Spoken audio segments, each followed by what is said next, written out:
Hello, welcome to PMP Exam Bootcamp. Today we're going to be looking at a checklist of key things that you need to do before you take the PMP exam. First of all, let's address high-level preparation. I would advise you to go for a formal course in project management. If you haven't been for a formal course in project management to prepare you for the PMP exam, it's probably one of the first things you want to do. The reason is because you could study on your own, but if you get an experienced trainer, there's lots of information that you could get that will really simplify things for you and cut out lots of irrelevant study patterns that we often find ourselves getting into. Study patterns such as concentrating just on formulas, getting all worked up about things like earned value and risk management formulas and all that. It's not a bad thing to do that, but you shouldn't concentrate on it. Your instructor will be able to show you key areas of concentration, key areas that you should practice and focus on so you don't waste your time. Get a subject matter expert. If you find out that you can't go for a formal course, perhaps you're budget constrained or you're time constrained, get a subject matter expert. Get someone from a PMI chapter to help you and focus on what you need to study. Read the PMBOK guide at least once. Don't go in for the exam without reading the PMBOK guide. The reason is because there's lots of key information in the PMBOK guide that you need to be aware of as you study for the exam. When you get into the exam, you'll find out that there's lots of information that you'll be tested on that's direct from the PMBOK guide. In fact, if you don't read the PMBOK guide, there's no way that you can answer many of those questions.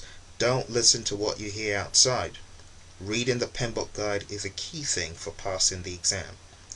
Do as many practice tests as you can. You can never do too many practice tests. The reason is because the PMP exam is made up of questions, a huge pool of questions that's written by many authors, many examiners. For that reason, you want to make sure that you cover different question styles, a broad array of question styles that will enable you to zero in on those patterns that will test you on certain things, those questions that are worded in such a way that they almost narrow down the choice to two very close choices. You definitely want as many questions like that as possible. You need to make sure that you take these practice tests on a regular basis.